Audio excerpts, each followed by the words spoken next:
მოგესალმებით, ზურფასო ტელემაყურებლებო, რეალური აქცენტები იადან ელიასთან ეთერშია დღეს. სრულიად სხვაგვარი ფორმატით, ვინც გადაიღალეთ ყოველდღიური პოლიტიკური ამბების შეჯამებით, ვინც გადაიღალეთ ირან, ამერიკა, ისრაელის დაპირისპირებით.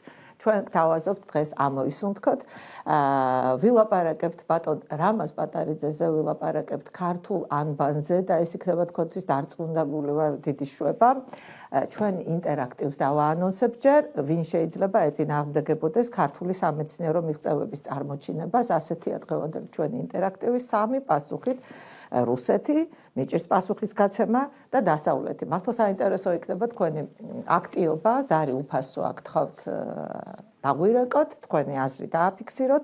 დღევანდელი ჩვენი გადაცემის სტუმრები კი არიან ბატონი დავით გალეგაშვილი, ეკონომიკის დოქტორი და ბატონი ბადრი პატარიძე, რამაზ პატარიძის შვილი. თქვენ მიხვდით ალბათ, რომ დღევანდელი გადაცემა რახან ქართულ ამბავს ეძღვნება, წარმოუდგენელია, რომ ბატონი რამაზ პატარიძის გარეშე ჩაიაროს ამ გადაცემამ. ჩვენ გვინდა ძალიან, რომ ხარკი მოუხადოთ ბატონ რამაზ, ქედი მოუხაროთ და იცოდეს, რომ მისი ღვაწლი, აი უზარმაზარი ღვაწლი 90 წელი, 64 წლის განმავლობაში ბატონი რამაზი იკვლევდა ქართულ ანბანს და მოდით ვნახოთ, ვინ არის ეს ადამიანი, რომელიც მას მთელი თავისი ცხოვრება ქართული ანბანის კვლევას და არა მხოლოდ ქართული ანბანის კვლევას, ხო? უამრავ და გადაცემის განმავლობაში ჩვენ ვილაპარაკებთ კიდევ რა ღვაწლი აქვს ბატონ რამაზ, მათ შორის ვეფხისტყაოსნის ახლებურად წაკითხვაში, რამდენიმე სტროფის განმარტებაში და ამაში რასაკვირველია ბატონ დავითი და ბატონ ბადრი დამეხმარებიან. ბატონ ბადრი, მართლაც მოდით ბატონ რამაზზე ვისაუბროთ. აი ესეთი რანგის მეცნიერები როცა იბადებიან, ეს არ შეიძლება რომ იყოს ჩვეულებრივი ოჯახი, სადაც დაიბადნენ და გაიზარდნენ. ვინ იყვნენ ბატონი რამაზის მშობლები, რა გარემოში დაიბადა ისა და რა გარემოში იზრდებოდა? მოგესალმებით. მომავალ წელს 2027-ში შესრულდება 100 წლისთავი რამაზ პატარიძის დაბადებიდან. და დარწმუნებული ვარ, რომ ქართული სამეცნიერო საზოგადოება ამას ღირსეულად და ჯეროვნად დააბას. აი მე ვფიქრობ ბატონ დავითიც დამეთანხმება, რომ დღეიდან ვიწყებთ ჩვენ და სიმბოლურია შეხვედრა ამ სტუდიაში, აი აქედან ვიწყებთ მომზადებას მომავალი წლის საუბილო თარიღისათვის მამაჩემის.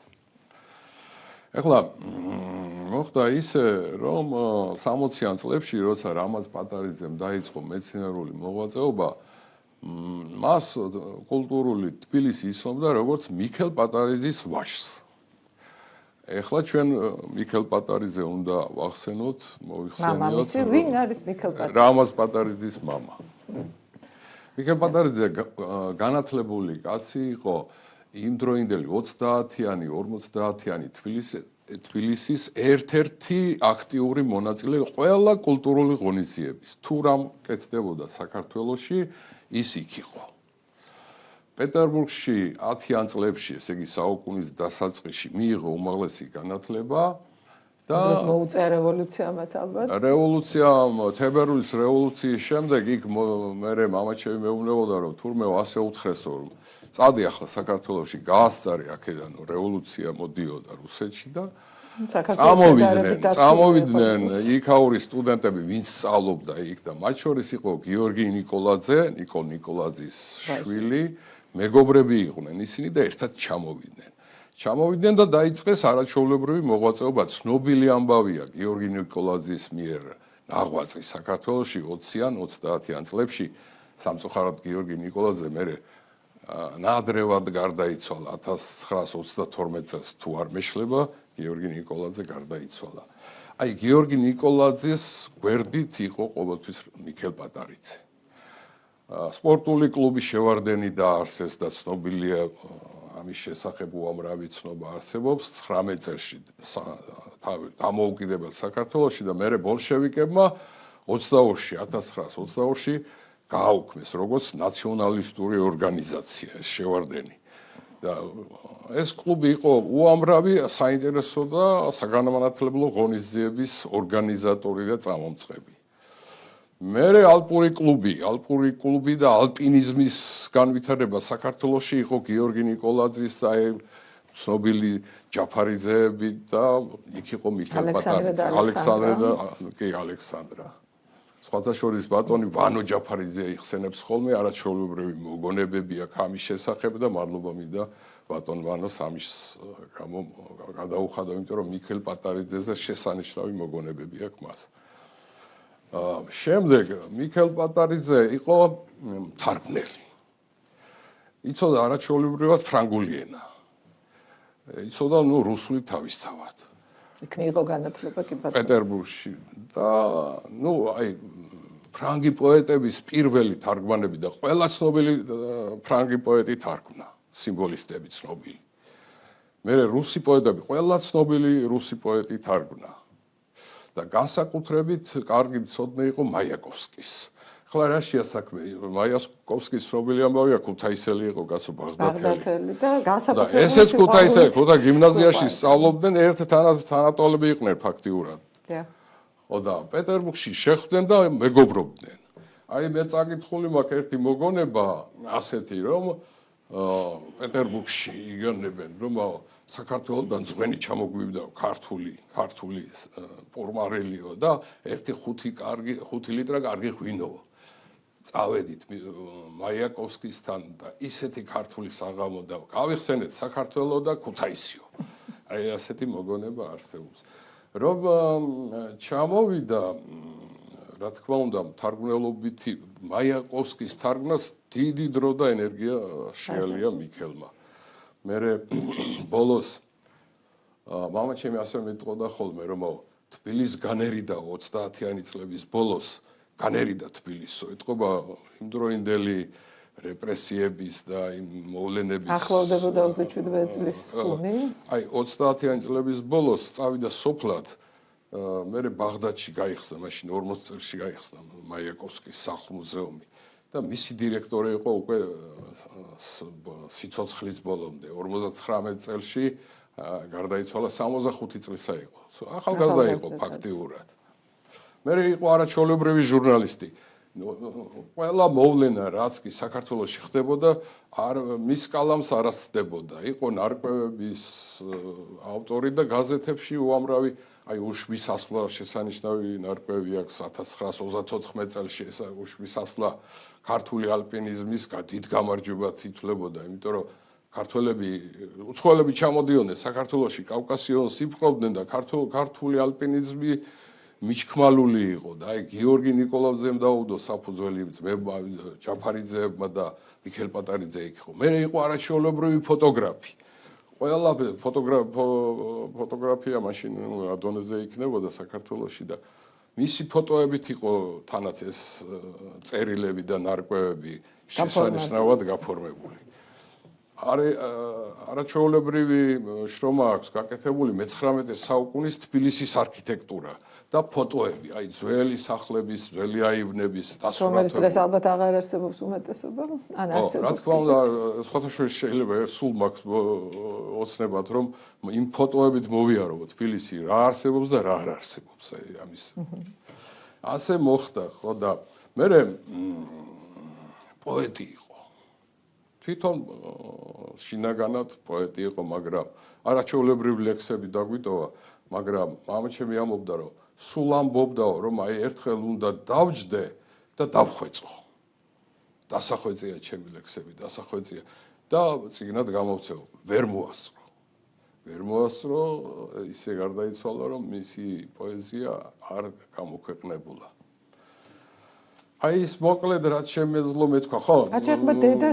გალაქტიონთან მეგობრობდა და ყველა ცნობილ პოეტთან, ყოლაუ ნადირაძესთან დიდი მეგობრობა ჰქონდა და გალაქტიონს ცნობილი ამბავია ესეც, რომ წყარედებს სხვა პოეტებსაც, მაგრამ გალაქტიონის პოეზია რუსულად აღღერებულია მიქელ პატარიძის წყარედებით. წყარედი იცით ახლა ეს რა არის? სიტყვა სიტყვით, ხო, არის. არა, წყარედი კი იციან, მაგრამ რომ მიქელ პატარიძის წყარედებით არის შესრულებული გალაქტიონის რუსული ვერსია, ალბათ ეს არ იციან, ხო? ცნობილი წერილებიც კიდევს, რომ ამდენი წყარედი დაგიბზადე ბატონო გალაქტიონ და მოდი და წაიღე, ჩაიბარე. მთელი გალაქტიონის პოეზია მერე რუსულ პოეტებს ეგზავნებოდათ ეს წყარედები და ისინი აკეთებდნენ უკვე გალაქტიონს რუსულად. ძალიან დიდი და შავი საქმე, რომელიც ვინც არის თავარი საქმე, შავი საქმე ეს იყო.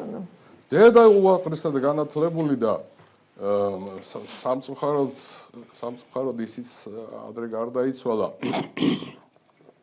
1941-ში 14 წლის იყო 14 წლის იყო ხო და რამაზის აქვს შესანიშნავი მოგონება დედასთან დაკავშირებული და იმას გავიხსენებ ახლა რომ როგორ ამეცადინებდა დედა სკოლაში პირველ კლასში ვერ მივედი იმიტომ რომ ამბანი ვერ ვისწავლეო ამბობს რამაზი წარმოიდგინეთ ახლა რომ პირველ კლასში რომ მივიდა რამაზი ამბანი ვერ ისწავლა და იძულებული იყო დედა ამეცადინებდა სახლში ახლა დედამისი ხან რომელ საგანს და რას მიამსგავსებდა ამასოს რომ როგორმე გაეგო რამას რატოა ან გამოსახულება ანი დონ რატოა დონ და ამ შემდეგ აიო ჭიანჭველას რომ მივამსგასე ჭარ ასო და დავინახე ჭიანჭველაო ჭარამდე რამდენი ასო გაიარეს და გონება არ გაეხსნა რამას აი ჭიანჭველასთან ჭართან გამეხსნა მივამსგავსე ვიზუალისტი იყო ბატონი რამაზი როგორც ჩანს აი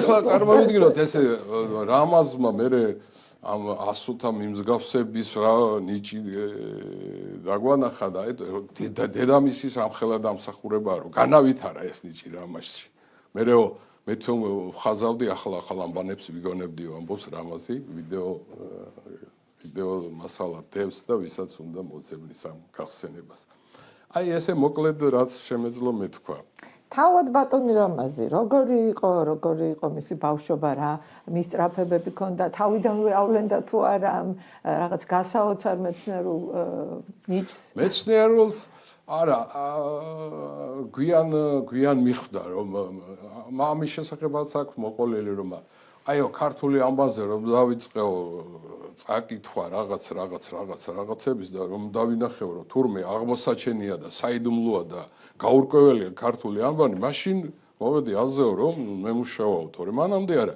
უფრო თუმცა ჩააბარა აღმოსავლეთ ცოდნეობაზე და აი უნდა რომელ გზას დამდგარიყავი არ ვიცოდიო პირველ მეორე კურსზე ვიყავი და ჯერ არ ვიცოდი რა უნდა მეკეთებინა რა გზას დამდგარიყავიო და სადღაც მესამე თუ მეოთხე კურსზე გამეხსნა გონებაო და აი მაშინ დავიწყე უკვე ფიქრი იმაზე რომ უნდა აღმოვაჩინო რა ხდება ქართულ ამბაში რა საიდუმლოდეს ქართულ თუმცა აი ძალიან საინტერესოა რომ ვიდრე ქართულ ამბანთან მივიდოდა ბატონი რამაზი სომხური ამბანის შესწავლა დაიწყო და იქ აღმოაჩინა პირველი აღმოჩენა ეს საკეთება კი ამის შესახებ 68 წელს იყო სწორედ ეს ამბავი 17 დეკემბერს ხო როგორც თქვენ იცით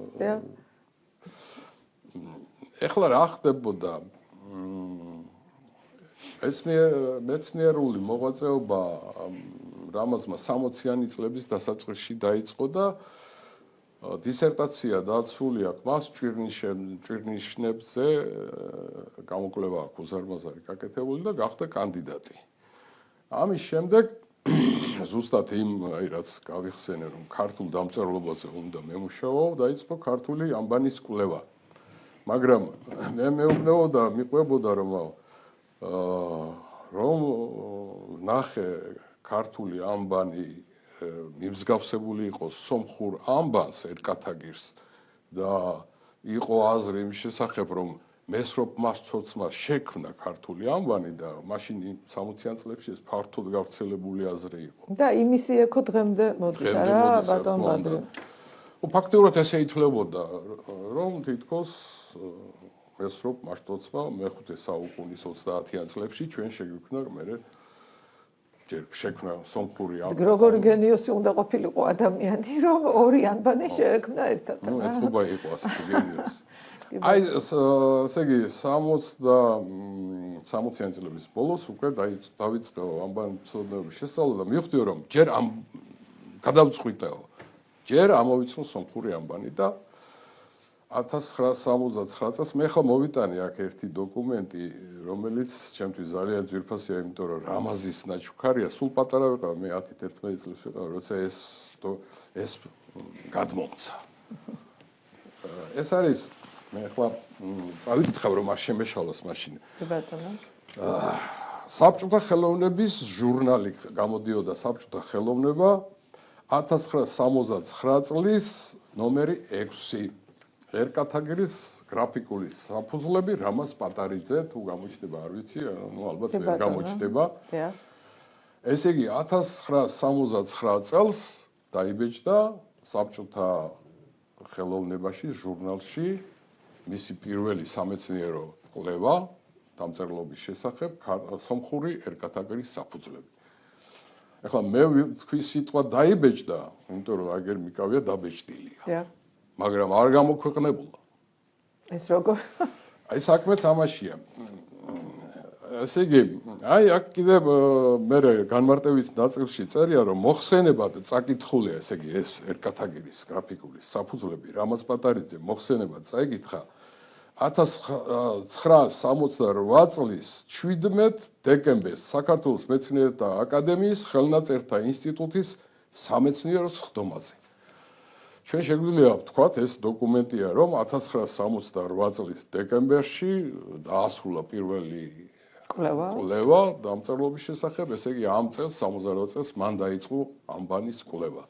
ნუ როგორც მე თვითონ ამბობდა, ეს მისი ჩანაწერი გვაქვს 2014 წელს ბატონო დავით დამთახმები, სადაც ის ამბობს, რომ 100 წელი გავიდა და აი 100 წელს რას გულისხმობდა? ივანე ჯავახიშვილმა დაიწყო ქართული ამბანის კვლევა 1914 წელსო და 2014 წელს მე დავასრულეო ამბანის საიდუმლოს ამოცნობა. 100 წელი მოუნდითო. ჯერ ივანე ჯავახიშვილი და ერთი საუკუნე და მე პავლე ინგოროყვას ახსენებდა, რა თქმა უნდა და მე რაც შეეხება ახლა ცოტა გამიგრძელდა.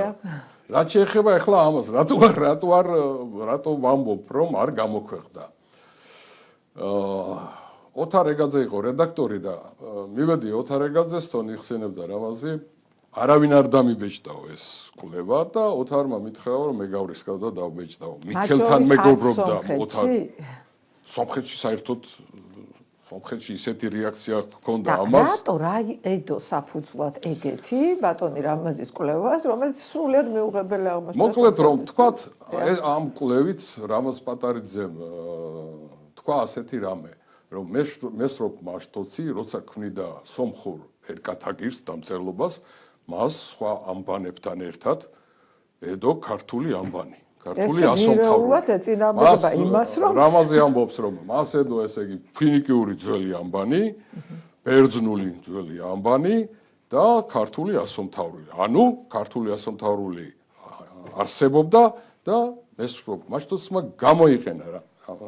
მე მთელი ჯგუფების შექმნა ქართული ასოების მიხედვით. ეს იყო ბომბის გახეთქვა, იმიტომ რომ ცნობა იმის შესახებ, რომ მესროპ მაშტოცმა შექმნა ქართული ამბანიო, თავდაყირა დააყენა რამაზ პატარიძემ. მესროპ მაშტოცმა. მაშინ აღწევდა საბჭოთა კავშირის მეცნიერებათა აკადემია, რომელიც რატომღაც პროტექციას უწევდა სწორედ აი სომხური ლობი მუშაობდა, მოდით ესე ვთქვათ კარგად. პრიორიტეტს ანიჭებდა სწორედ სომხურ კულტურას. ჩვენ უნდა შევაქოთ სომხები, ჩვენი მოძმე ერი. რასაკვირველია შევაქოთ. რომ ასე კარგად მუშაობენ, მათი ლობი ყოველთვის კარგად მუშაობს. ეს იმას არ ნიშნავს, რომ ქართული უნდა დაგვაჩაგრა, ხო? რა თქმა უნდა. ამიტომ რა მოხდა ახლა? შევიდა ცენზურა ჟურნალში, უკვე დაბეჭდილი, გამზადებული დააპატიმრეს, გაანადგურეს და ამ გამოკვლევის გარეშე გამოვიდა უკვე ნომერი. მერე სტამბაში ამოიღეს რამაზ პატარიძეს მისცეს 200 აი ეს ამონაბეჭდი და თბილისში ასე გავცელდა.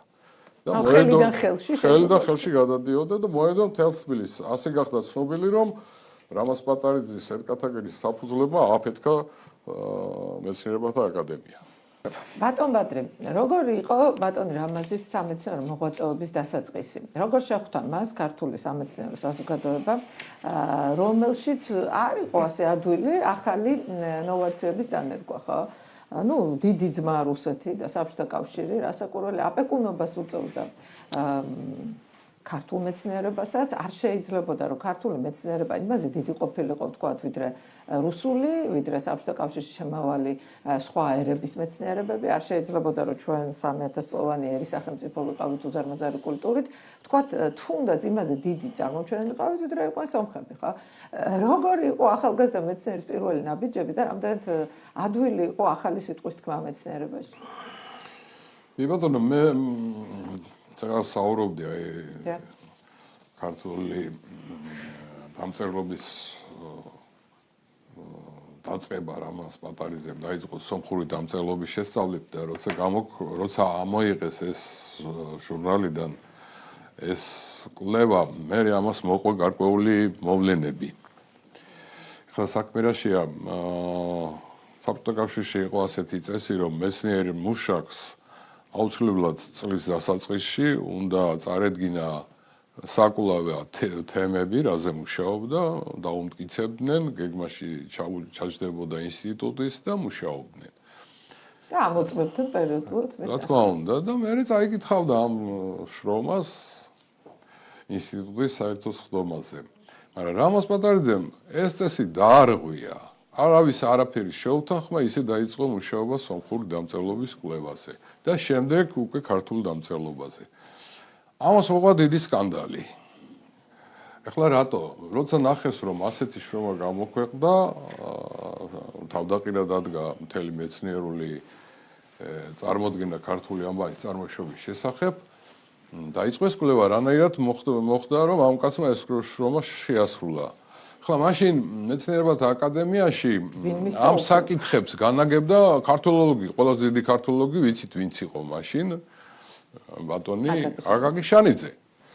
და ამავე დროს ბატონი აკაკი შანიძე იყო არმენოლოგიც. ანუ ის საკითხი, ეს საკითხი რამაზ პატარიძეს აუცილებლად უნდა შეეთანხმებინა და უნდა სცოდნოდა ბატონ აკაკის. ეს რა თქმა უნდა რამაზმა არ ქნა. და რატომ? იმიტომ რომ კარდინალურად განსხვავდება. იცოდა რომ უარს ეტყოდნენ, რა თქმა უნდა. და რატომ უნდა ეთქვა თუ არა? მე ვერ გეტყვით, ალბათ იმიტომ რომ მაშინ სხვათა შორის ესეც რამაზისგან ვიცი, იყო თემები, რომლებსაც ტაბუედო. აი ამ თემაზე ვერ იმუშავებდი. ესე ერთხელ მიიღეს რაღაც ფორმულა. ხო, აი რაღაცა თემა იყო ამ მეცნიერის, რაღაცა თემა იყო ამ მეორე მეცნიერის. და შენ ამ თემებში არაფერი გესაქმებოდა, არ ფაქტიურად მეცნიერება წინ ვერ უნდა წასულიყო. რაღაცა საუკუნის განმავლობაში შეფერხდა ეს მეცნიერული კვლევა, ხო? აი არქეოლოგიაში სხვათა შორის იგივე რამაზისგან ვიცი, რაღაცა არქეოლოგიური აღმოჩენა აღმოაჩინეს ხო საქართველოში ის აუცილებლად იყო რომელიღაცა მეცნიერის აკადემიკოსის დიდი მეცნიერის ვინც გათხარა ან მასთან ერთად ვინც ამ თემაზე მუშაობს შენო უფლება არ გქონდა რომ ამ საქმეში ჩაგეხედა შეგეშალა იყო ასეთი რაღაცა კი ბატონო წაიბორძი კი არავის არ აინტერესებს ხო ეხლა რა მოხდა მე რამაზ პატარიძეს უჩივლეს ამ დამწერლობის ამ კვლევის გამოქვეყნების შემდეგ კომპარტიის ცეკაში, მაშინ კომპარტიის ცეკა განაგებდა საქართველოს და საჩივარი აკადემიკოსებმა დიდმა აკადემიკოსებმა იგორ დიაკონოვი ანბათ ეს უფრო ცოტა სხვა თემა ქართველმა ჩვენა მეცნიერებმა უჩივლეს ამას რომ ერთაშორის შუღლის ჩამოგდებას ეწევა რამაზ პატარიძე სომხებსა და ქართველებს შორის შუღლის ჩამოგდებას ამ მეცნიერული კვლევითო. მაშინ ცეკაში, პარტიის ცეკაში იდეოლოგიურ საკითხებს ცეკას მდივანი დევის ტურვა განაგებდა, იყო ცნობილი პიროვნება, იმ დროს საკმაოდ ცნობილი. იდეოლოგია, საბჭოთა კავშირი იდეოლოგიური სახელმწიფო იყო და თქვენ წარმოიდგინეთ ახლა იდეოლოგია ერთ-ერთი პირველ ადგილზე იყო და ცეკას დივანი რომელიც იდეოლოგიას განაგებს, აი მასთან მოხდა განხილვა ამ რამაზ პატარიძის კვლევის. ერთ მხარეს ისხდენო ეს მეცნიერები, მეორე მხარეს მარტო ვიჯექი მეორე ამაზე მიყრებოდა და მოგვისმინაო დევის ტურვა და ბოლოს თქვა რომ მე ვერ ხედავ ვერავითა შუღლის ჩამოგდებას რამაზ პატარიძეს აქვს ასეთი თვალსაზრისი მისი მეცნიერული კვლევა თუ სომეხ მეცნიერებს აქვთ რაიმე სხვა თვალსაზრისი ან თავიანთი განსაკუთრებული აზრი, მათაც შეუძლიათ ქონდათ ეს აზრი. გამოაქვეყნონ, დაბეჭდონ, კი ბატონო, დავის ტურვამ აშკარად დაიცვა რამაზ პატარიძე, თორე ეს ესეთი მუხლი იყო, მოკლედ ერთა შორის შუღლის ჩამოგება საბჭოთა კავშირში ისჯებოდა ციხით, რა თქმა უნდა. ყოველ შემთხვევაში ეს დევის რომ არ დაეცვა, გამორიცხულია რამაზ პატარიძის შემდგომი მეცნიერება დავიწყებული იქნებოდა. არავითარი ერთ ინსტიტუტში იმუშავებდა, ვერაფერს ვეღარ მიაღწევდა რამაზ პატარიძე. დევის ტურვამ დაიცვა, დევის ძმა იყო მელორ სტურვა, ცნობილი საბჭოთა ჟურნალისტი, საბჭოთა თორე ქართველი იყო, კაცო და კლასელები იყვნენ რამაზი და მელორ სტურვა. შეიძლება ამანაც იმოქმედა. ხო და მის ოჯახში გავიძა, იმ ოჯახში ხშირად სტუმრობდა, ხო და ეს დევი გვისმენდა ხოლმეო სულო, ახლა ჩვენ რო ვკამათობდითო მე და ცოტა, მოკლედ დევი აშკარად რამაზ პატარიძის მხარეს დადგა. შემდგომში 70-იანი წლების დასაწყისში სიტუაცია შეიცვალა. თუ ესე იგი დევი მფარველობდა უკვე რამაზს და ეს ყველა მიცოდა, შეიცვალა სიტუაცია, საქართველოში მოვიდა შევარდნაძე, დადგა შევარდნაძის ეპოქა და ამავე დროს მეორე პიროვნებად საქართველოში შევარდნაძესთან ერთად მოვიდა ზურაბ პატარიძე. უახლოესი ნათესავი რამაზ პატარიძის, ვისაც ახსოვს, მინისტრთა საბჭოს თავმჯდომარე იყო და ერთ-ერთი ძლიერი ფიგურა იყო, ახლა მე ახალგაზრდა ვიყავი, სტუდენტი და ითვლებოდა მაშინ აი ედვარდ შევარდნაძის შემცვლელადაც კი მიიჩნევდნენ მე ხო. ამიტომ მაშინ ასეთი აზრი იყო, რომ თლად კარგი ურთიერთობა მათ ერთმანეთთან არც კი ჰქონდათ ედვარდ შევარდნაძეს და ზურაბ პატარიძეს. მაგრამ ზურაბ პატარიძე მიუხედავად რომ რამაზი და ზურაბი ერთად იყვნენ გაზრდილები, ვერაფრით დაეხმარებოდა რამაზს. არ ჩაერეოდა მის მეცნიერულ საქმიანობაში. რამაზთან მოდიოდა ხშირად სტუმრობდა სოლიკო ხაბეიშვილი, ცეკას მდივანი იდეოლოგიური, ისიც ცნობილი არაორდინარულად მოაზროვნე და საკმაოდ ძლიერი პიროვნება, ძალიან ნიჭიერი და სხვათა შორის რაღაცა ეროვნული პატრიოტიზმით გასჭალული პიროვნებაც იყო უდავოდ. კი ბატონო. ხშირად მოდიოდა რამაზ დაინტერესებული იყო ქართული ამბანის კვლევით და ერთხელ მითხრა რამაზმა რომ იყო ჩემთანო სულიკოვო და მითხრა რომ შევარდნაძეს უნდა შენი წიგნიო, ეს უკვე გამოცემული იყო. და თქვათ ესეც როდის გამოიცადა რა წიგნი, ეს ფუნდამენტური. რა თქმა უნდა შევეხები, ახლა ამ თემაზე გადავალ. მე წარწერა გავაკეთეო და მოკლედ ედვარდ შევარდნაძეს ქართული ასომთავრული სულიკო ხაბეიშვილა რა თქმა უნდა მიუტანა და მაგრამ ამის შემდეგ ედვარდ შევარდნაძისგან ამ შრომის შესახებ არაფერი არ ვიცით. წაიკითხა ალბათ ედვარდ შევარდნაძე ისეთი პიროვნება იყო, აუცილებლად გადახედავდა, აუცილებლად დაინტერესდებოდა და მაგრამ თავარი მოწინააღმდეგე ამ პერიოდშიც და აი საბჭოთა კავშირის ბოლო დღემდე ეს იყო საკავშირო მეცნიერებათა აკადემია.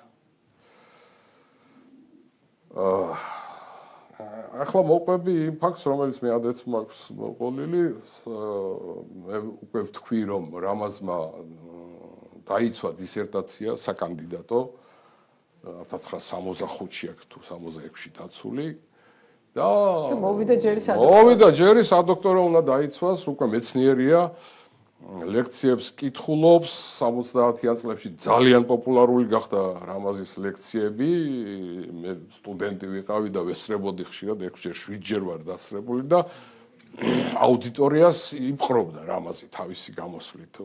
არაჩვეულებრივი ორატორი იყო, სხვათა შორის არაჩვეულებრივი. ორატორის თავიდან ვამაყობდი ხოლმე რომ ვიჯექი ლექციაზე. იმიტომაც ეთყობა რომ ძალიან დარწმუნებული იყო თავის სიმართლეს და ეს იყო პირველ გამყვალავი ხო აი ამ გზის და ამიტომაც.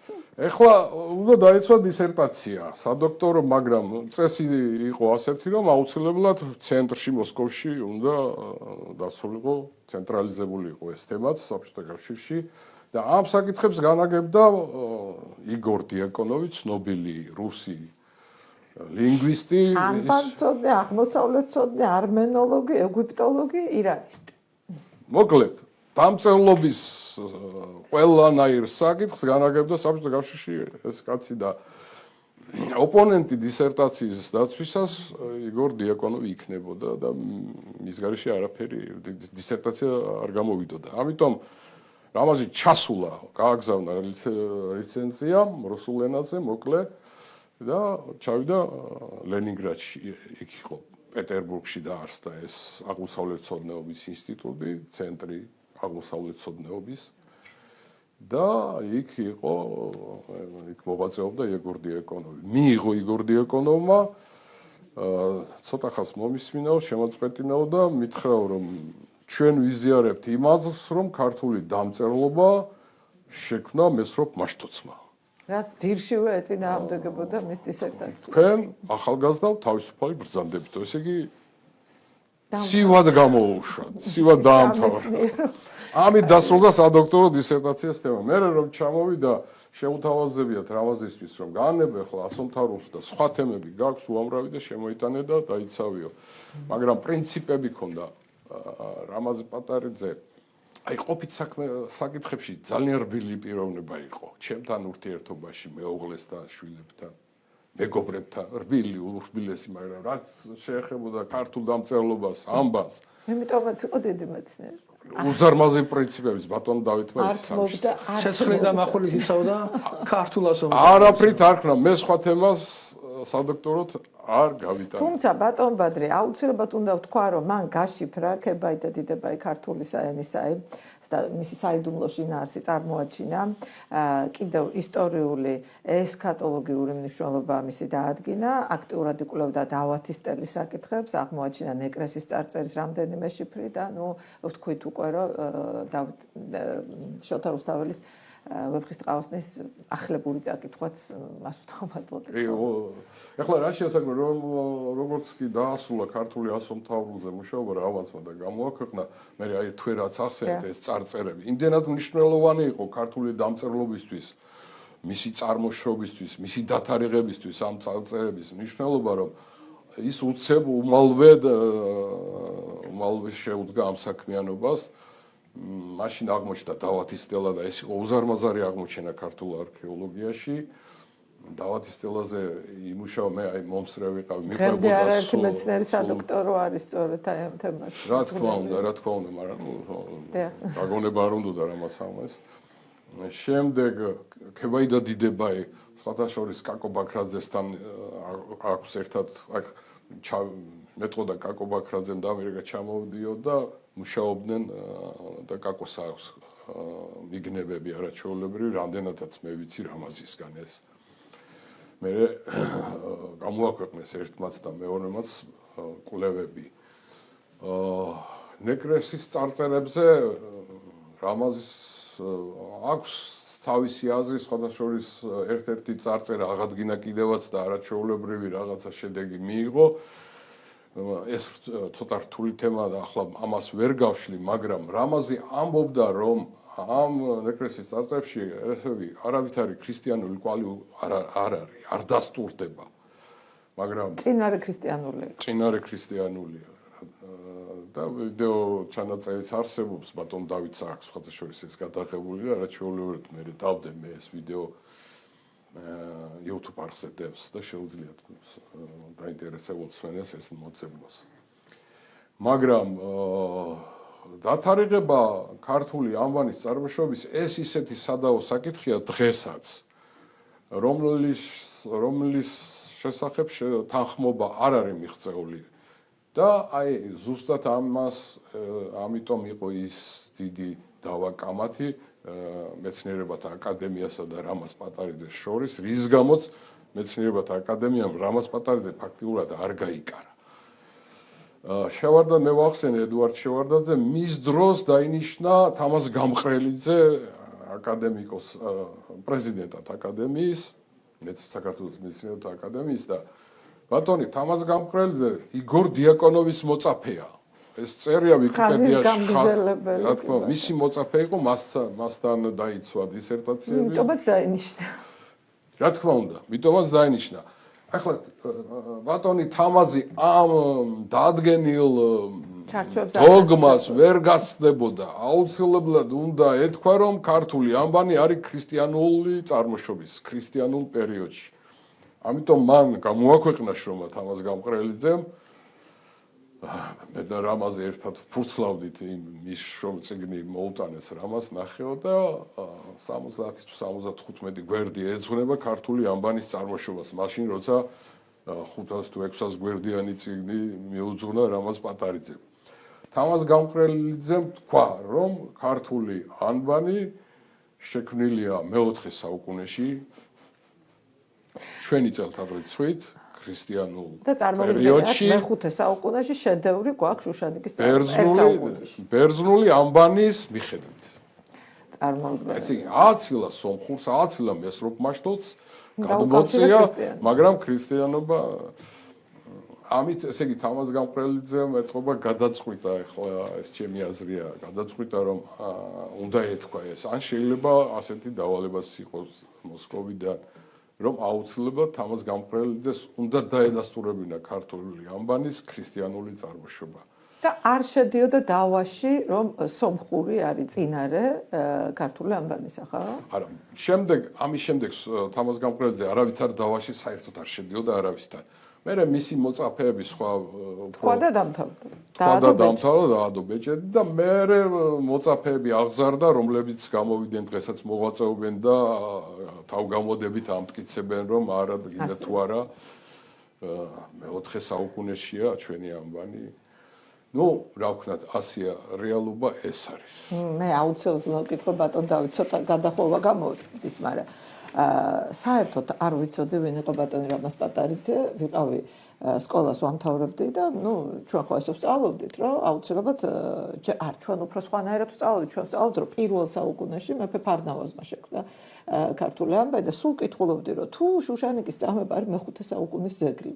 ხო, ახლა ბატონთან გამყრელიძე სულ სხვა რამე უთქვამს, ხო? მე-4 საუკუნეში შეიქმნაო და ეს კიდევ უფრო დიდი სიგიჟეა, ხო? თუ მე-4 საუკუნეში შეიქმნა ქართული ანბანი, მე-5 საუკუნეში როგორ მივიღეთ ჩვენ ასეთი დახვეწილი შუშანიკის წამება, რომელსაც ნემსაც და ქინძის თავსაც კი ვერ ყვეხებ, იმდენად დახვეწილია ფრაზა, ლაკონიზმი ამაზე შორს ვერ მიდის.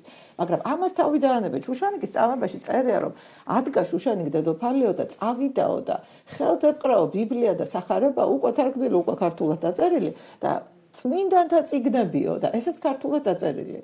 ანუ სადღაც მე-4 მე-3 საუკუნეში უკვე ეს ლიტერატურა ხელში ეჭირა შუშანიკ დედოფალს და აი ეს აცდენები როგორ ახსნა ბატონმა რამაზმა? ბატონი ბადრი იხსენებდა ნეკრესის წარწერებს და მან დაადასტურა, რომ პირველი მე-2 საუკუნის ნეკრესის წარწერები არ არის ქრისტიანული ეპოქისა, როცა როგორც მიღებული იყო, რომ ამ ეპოქაში იყო შექმნილი ასომთავრული ანბანი, არამედ არის პირველი მე-2 საუკუნეებისა და ასომთავრული ანბანი ძალიან ბევრი ქვა არის ჩვენამდე მოღწეული, რომელიც ასახავს ამა თუ იმ მიცვალებულის ცხოვრებას თუ გარდაცვალებას, ოღონდ ყოველგვარი ქრისტიანული სიმბოლიკის და ელემენტების გარეშე. გარდა ამისა, რას თქვენ ბრძანეთ შუშანიკთან დაკავშირებით, არსებობს ერთი საოცარი არტეფაქტი. არმაზის გათხრების დროს აღმოჩენილი რუსთაველის გამზირზე მიბრძანდებით საქართველოს ეროვნულ მუზეუმში, ჩახვალთ მის მთავარ დარბაზში, შეხვალთ პირდაპირ კედელზე არის დიდი ლანგარი პირველი საუკუნისა, რომელზეც აი ლანგარის კიდეზე წარწერილია ბერძნული ტექსტი, რომ ფლავიოს დადე აი ამ ლანგარს ჩუქნის ბერსუმ პიტიახში. ბერსუმ პიტიახში. ეს თქვენი ბერძნული წარწერა ბატონო, ხომ არის სრული. ამ ლანგარის ცენტრში გვაქვს 4 ასონიშანი, ორ-ორად გაერთიანებული, რასაც ლიგატურა ქვია. ანუ 2 ასონიშანი გაერთიანებულია და ერთ ნახაზშია ჩაწნული, მეორეც ანალოგიურად. ეს 2 ასონიშანი ქართული ასომთავრულით, ეს არის P და D, აი ბერძნები რომ წერენ ფლავიოს დადეო. ეს არის ბატონო P და D და მეორე არის ბერსუმ პიტიახში B და P. ბერსუმ პიტიახში. ორივე პიროვნება არის ცნობილი ისტორიული ადამიანი პირველი საუკუნისა. აი ამას ჩვენი მეცნიერება ვერ აღიარებს. თამაზ გამყრელიძე უზარმაზარი მეცნიერია. ეხლა ჩვენ როგორც არ უნდა ვილაპარაკოთ, მას გააჩნდა საკუთარი სამუშაო დიაპაზონი, რომელსაც ვერ გადალახავდა. ის მეცნიერიც კი ვერ გახდებოდა, რომ მოენდომებინა სხვა რამ. და მის ნაშრომებიდან ციტატებს ივანოვისას, მისას ერთობლივი ნაშრომებიდან სოფლიოში დღესაც კი ციტირებენ, ის იმდენად მიღებული მეცნიერია სოფლიოში და ის ჩვენთვის საამაყო ადამიანიც კი არის როგორც მეცნიერი, მაგრამ ამ საამაყო მეცნიერების ზემოთ არსებობენ, როგორ გითხრათ რა, ზიაღმატებულები. როგორიც არის რამას პატარიძე, როგორიც არის პავლე ინგოროყვა და ჩვენ კიდევ სხვასაც ვიტყვით. ფუნქციონერი მეცნიერები და არსებობენ მეცნიერები დაბადებით. ფუნქციონერი არა მარტო, მას ფუნქციონერი რა თქმა უნდა შეიძლება უწოდო, მაგრამ ის მაინც დიდი მეცნიერი იყო. ეხლა ჩვენ ვინც არ უნდა დავასახელოთ, ხომ, ვინც იმ დროს მოღვაწეობდა, საქართველოსთვის მათ იმხელა საქმეა გაკეთებული 30-იან, 40-იან, 50-იან წლებში. ეხლა იმათ რომ მოინდომებუნათ ქაქვთე ჩოლოყაშვილობა, ის მეცნიერება ჩვენ გვექნებოდა და ქაქვთე ჩოლოყაშვილი ჩვენთვის საკმარისად საამაყო უზარმაზარი პიროვნება, მერაბ კოსტავა მაგალითად და ის ხალხი უაღრესად ძვირფასი ხალხია ჩვენთვის. არ უნდა მოვთხოვოთ რომ რატომ არ იბრძოდი შენ იმასავი და ამასავი. იმათი შრომები დიდი საგანძურია. მათ გარეშე ესენი ვერ შეიქმნებოდა. ამ კატეგორიას განეკუთვნებათ ამას გამყრევდეს, ანუ ჩვენ მის მიმართ პატივისცემთავად გამშვალულები და გესმის მთელი ის მოქმედების არეალი.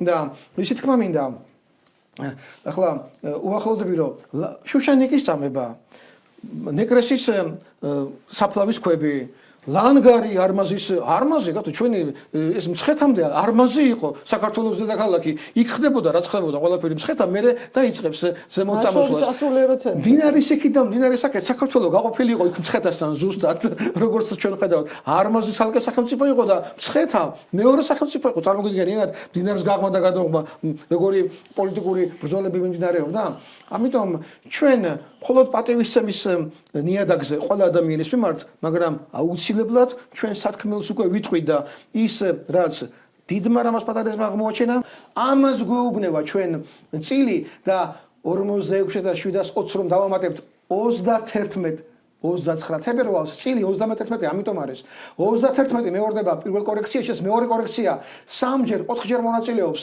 წილი ამ კალენდარის გაანგარიშებაში და ეს ყველაზე მნიშვნელოვანი ასონიშანია მზის კალენდარის ანგარიში ჩვენ ვიღებთ ქართული მზის კალენდარს 128 წლიან მზის ციკლს რომელიც აღმოაჩინა რამას პატარიძემ რაც აღმოაჩინა ეს არის 46,751 დღე ეს დღეების რაოდენობა ძალიან დიდი მნიშვნელობისა არის და ამაზე შემდეგ სლაიდებში მოგახსენებთ ოღონდ ცოტა ხნის შემდეგ და ეხლა მე უკვე გავჩერდები და გთხოვთ დაიმახსოვროთ 46,751 დღე ეს არის ქართული მზის ციკლის 128 წლიანი პერიოდი აი ეს გაანგარიშება მთელმა დანარჩენმა მსოფლიომ შეძლო მხოლოდ მე-19 საუკუნეში გერმანელი ასტრონომის იოჰან მედლერის საშუალებით. ჩვენ გვაქვს ერთ წამზე ნაკლები სიზუსტით გაანგარიშებული ასტრონომიული კალენდარი.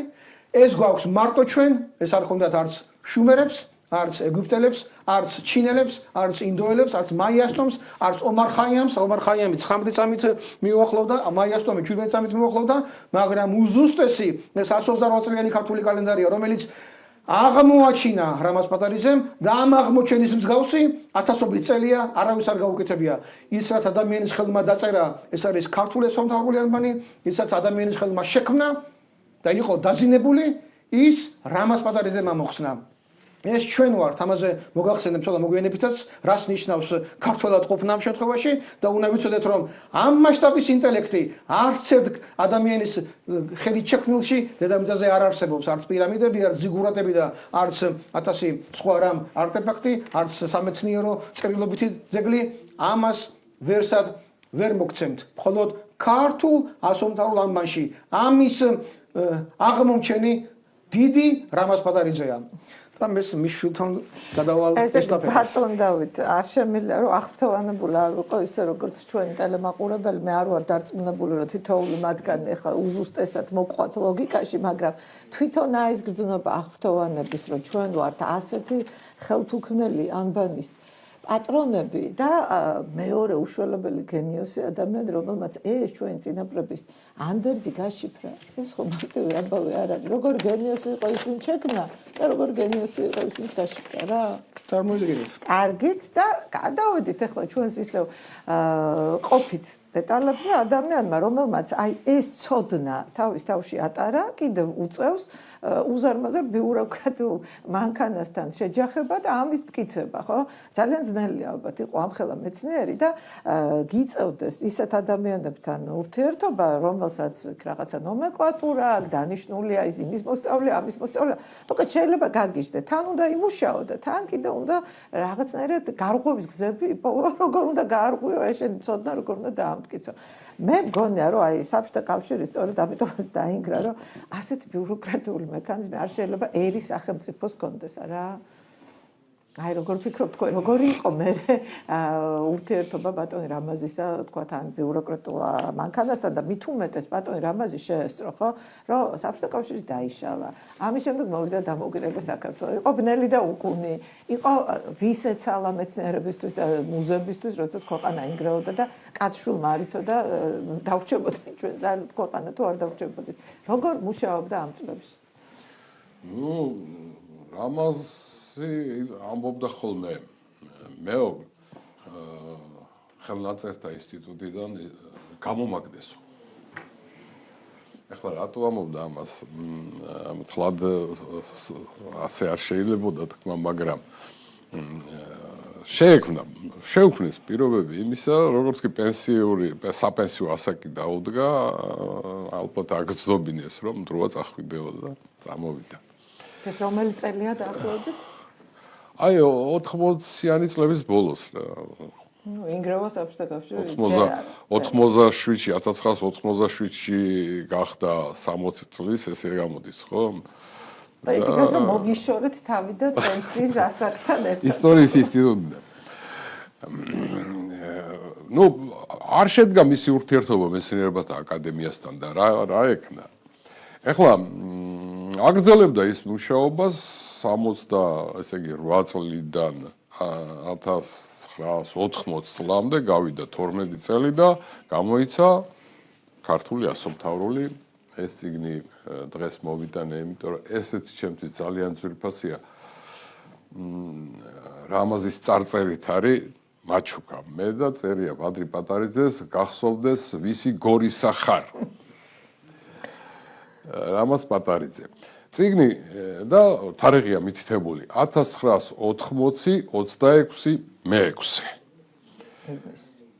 აი 26 ეს იმ ეგზემპლარებიდანაა ეს წიგნი, აი ავტორს წინასწარ რომ აძლევენ ხოლმე.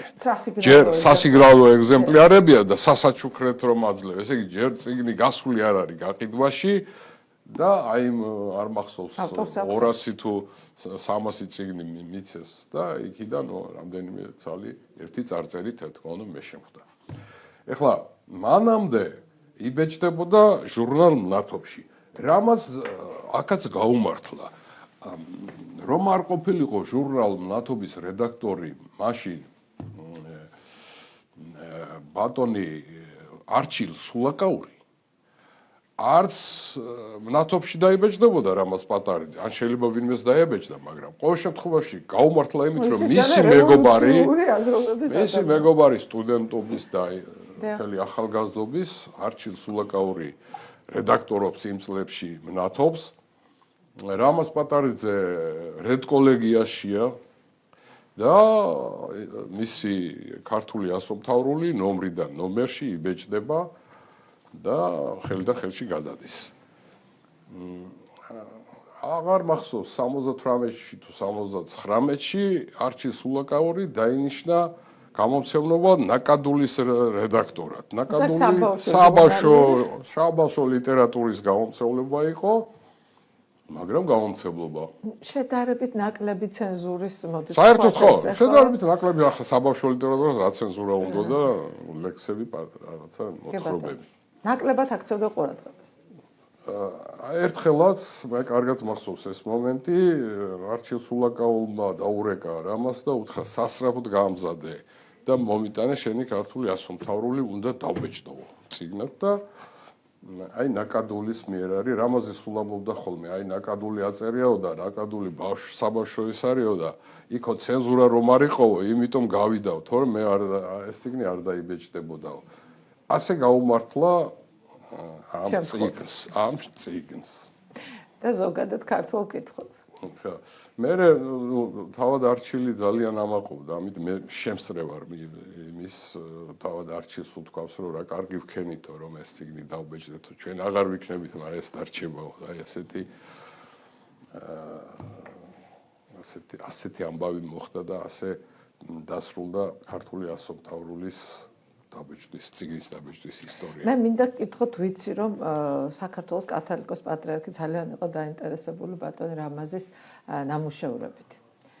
თუ ქონდათ შეხვედრა მათ და როგორი იყო მათი ურთიერთობა, თუ გახსოვთ ეს თქო? შეხვედრა ერთხელ შედგა, თუ არ ვცდები, მე არ დავსრები ვარ ამ შეხვედრას, რაც ვიცი მე მხოლოდ იმას ვიტყვი, რომ კათოლიკოს პატრიარქმა მოითხოვა მისი ნაწარმოების ყველაფრის გაეცნო, მე რამასთან მოვიდნენ და უთხრეს, რომ ძალიან შეწუხებულია კათოლიკოს პატრიარქი იმით, რომ აქამდე არ იცოდა ამდენი რამ თქვენ შესახებო. და მე სიცოცხლის ბოლომდე ამას ეხმარებოდა ეკლესია, საპატრიარქო და ყველანაირად ეხმარებოდნენ აბსოლუტურად. ეს იყო დამსახურება, რა თქმა უნდა, კათოლიკოს პატრიარქის. რამაზ პატარიძის გარდაცვალებამდე ორი თვით ადრე, რომ შეხვდება მის სახლში ჩვენი თანდასწრებით ალიკო ცინცაძე. კარგად გახსოვს, არა, კარგად გახსოვს. დაიწყე და გავაგრძელე. ბატონ ბადრი, მე რა მინდა გკითხოთ და აი ამ კითხვას უშუალოდ მიებმება. ისა დიდი მეცნიერი როგორც იყო ბატონ რამაზ პატარიძე, ტოვებენ ხოლმე მემკვიდრეებს. თუ ყავდა მას აი თავის მეცნიერული მემკვიდრე, ესეთი, თუ ვინმეს აღიარებდა თავის უშუალო მოწაფედ და ჯეროდა თუ არა მას, რომ აი თქვათ მისი ყვალი ქართულ მეცნიერებაში არ წაიშლებოდა და პირიქით მას ექნებოდა ზედნაშენი აუცილებლად თუ ლაპარაკი ამაზე.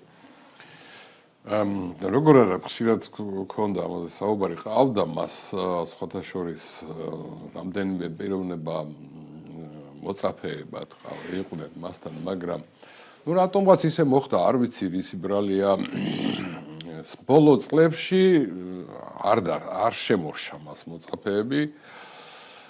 თვითონ ამბობდა, რომ აი მე მითხრა მაგალითად ერთხელ, რომ მეო ამოვიცანიო ეს ყველაფერიო ქართულ ასომთავრულშიო და ფაქტიურად აღმოსაჩენი აღარაფერიაო, ასე ეგონა რა, თურმე რამდენი რამეა ბატონო დავით კიდე აღმოსაჩენი. როგორც ასეთი ახლა დღეს მის მემკვიდრედ, მის მოწაფედ არ მოიაზრება არა. ვინმე თუთლის, ვინც ადრე გარკვეული წლებში მე ვიცნობ ასეთ პიროვნებებს, რომლებიც მასთან მოდიოდნენ, მისგან ისწავლეს ბევრი რამე და გარკვეული პერიოდი მის მოწაფეებად, მიმდევრებად ითვლებოდნენ, მე რატომღაც შემოეცალნენ. არ ვიცი ისინი ახლა რას ფიქრობენ და თვლიან თუ არა რამაზის მოწაფედ თავს. მე ეს მათთან კარგა ხანია ურთიერთობა. ვიცნობ კარგი ურთიერთობა მაქვს. თქვენი დაიყო, მინსი მოიაზრებოდა პირველ რიგში. ჩემი და მოიაზრებოდა, რა თქმა უნდა, რამასაც დიდი იმედი ქონდა ლელა პატარიძე არაჩვეულებრივი გონების ჩემი და საწყალი საცუდავი საუბედუროდ ადრე გარდაიცვალა 45 წლის გარდაიცვალა. დიდი მეცნიერიც უნდა ყოფილიყო. უნდა ყოფილიყო და ქონდა ყველა მონაცემი, არაჩვეულებრივი ნიჭის და გონების იყო ლელა.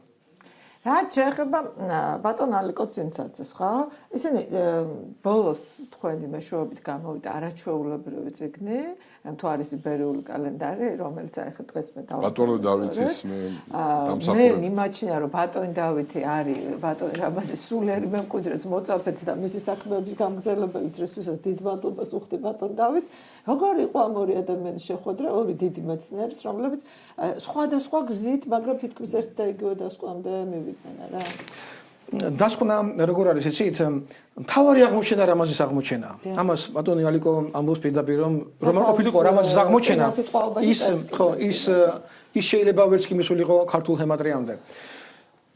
რამაზის აღმოჩენა ეს არის საყრდენი წერტილი, რომელიც დედამიწას კი არა, ცივილიზაციას ამოატრიალებს და ეს უკვე ნელ-ნელა ხდება. გაგრძელება სამეცნიერო უზარმაზარი არის. და ხედავთ რომ რამოდენიმე დიდი მეცნიერი ამას აკეთებს კიდეც, მათ შორის, რა თქმა უნდა, ერთ-ერთი პირველი ალიკო ცინცაძეა. რამაზ პატარიძე ბრძანა ბატონმა ბადრიმ იყო უაღრესად თბილი და ღია ადამიანი.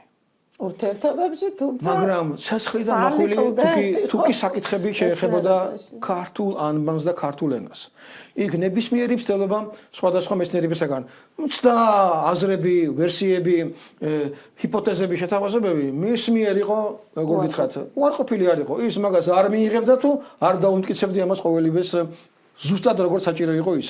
და ამიტომაც, რა თქმა უნდა, ადამიანებს ის კარგად ეყრობოდა, მას არ ვლაპარაკობ, მაგრამ მათ მეცნიერულ შრომას თუ ის ბოლომდე არ იყო გასული, ის არ აღიარებდა როგორც შრომას.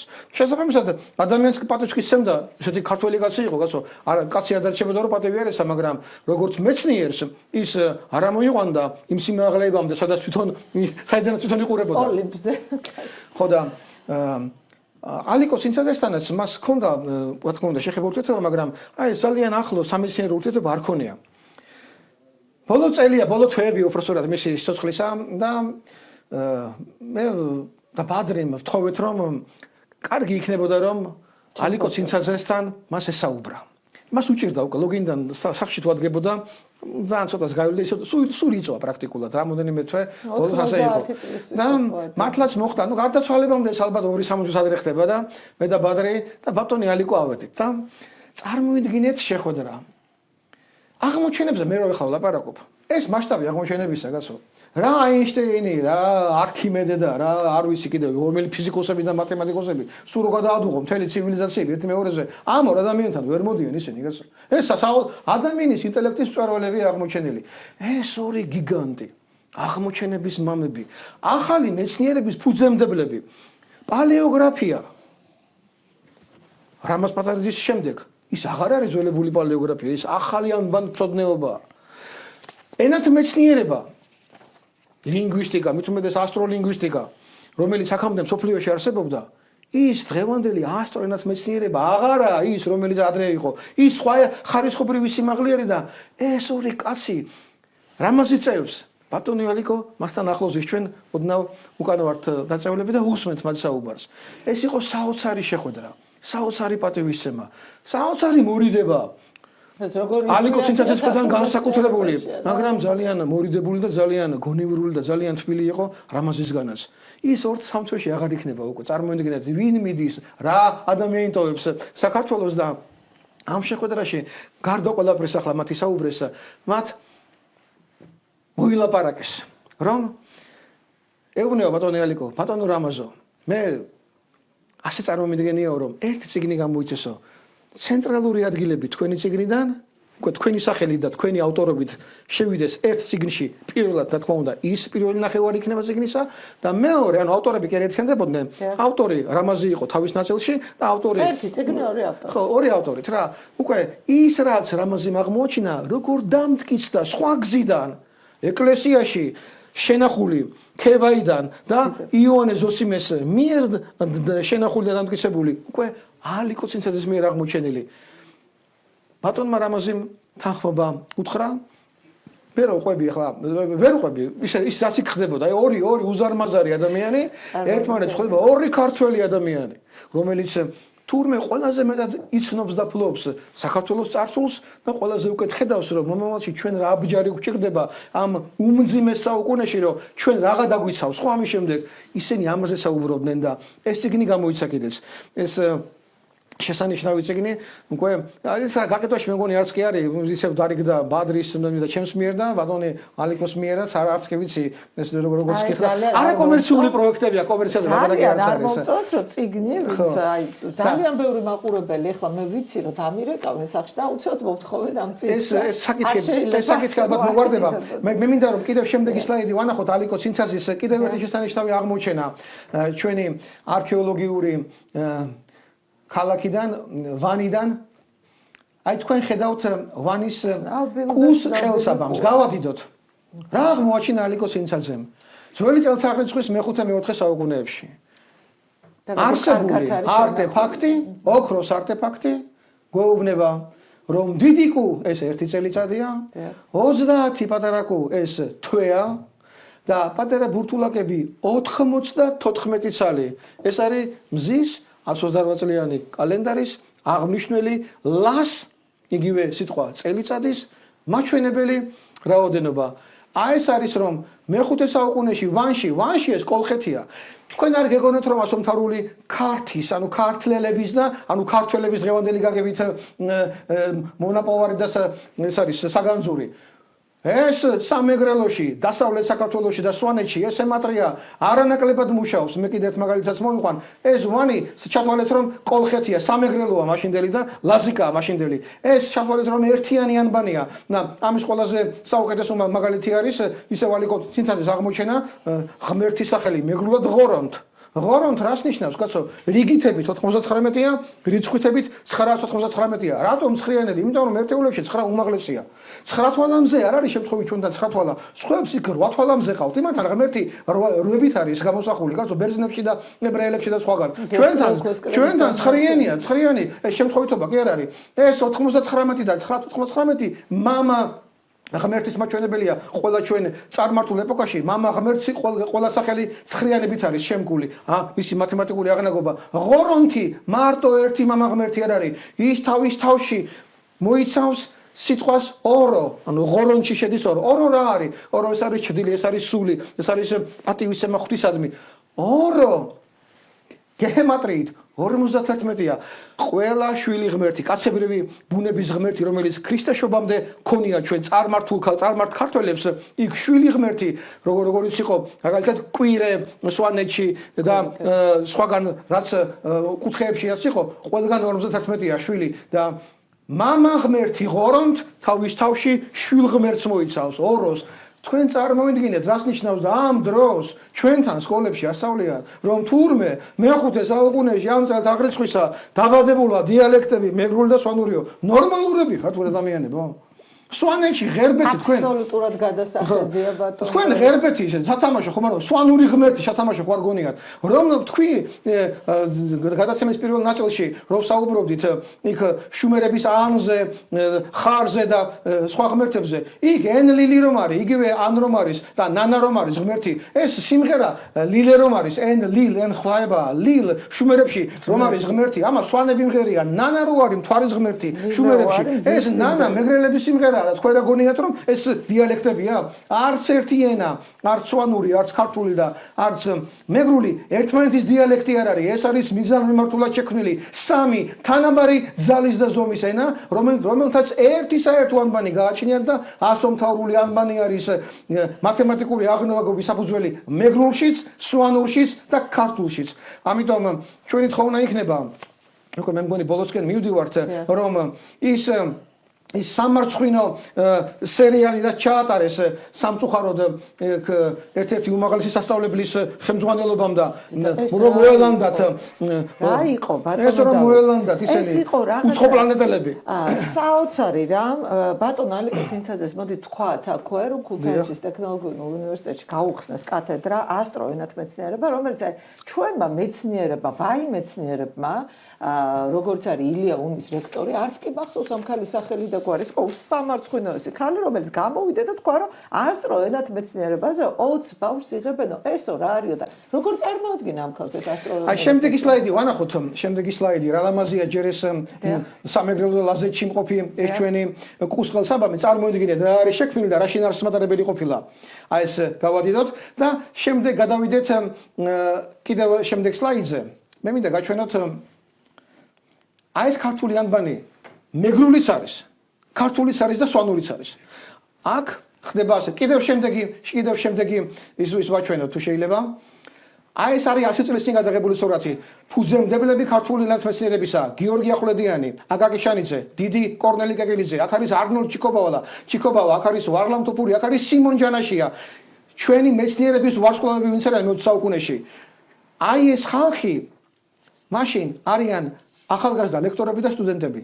სწორედ ასეთი ლექტორი უნდა ყოფილიყო ალიკო ცინცაძე ქუთაისის უნივერსიტეტში და ასეთი ახალგაზრდები 20 ადამიანი უნდა მიიღო, რომლებიც გახდებოდნენ 21 საუკუნის ვარსკვლავები ასტრონავტ მეცნიერებაში, რომელიც საზოგადოების კი არა მარტო, არამედ მსოფლიო მასშტაბის ცივილიზაციის ისტორიასაც შეცვლის. ასე რომ ჩვენი იმედია, რომ უკან დააბრუნებს თავის სიტყვას ილიაუნიც და ასევე აღადგენს იმ 20 ბავშვის მიღების ფაკულტეტსაც ქუთაისის საერთაშორისო უნივერსიტეტი. თავის დაზიანებას თავი დაანებონ უმაღლესმა სასწავლებლებმა, ჩემი თხოვნა იქნება. მგონი რომ საქართველოს დროა თავის კულტურულ ფესვებს დაუბრუნდეთ, ბატონ დავით, ჩვენი გადაცემა დასასრულს უახლოვდება.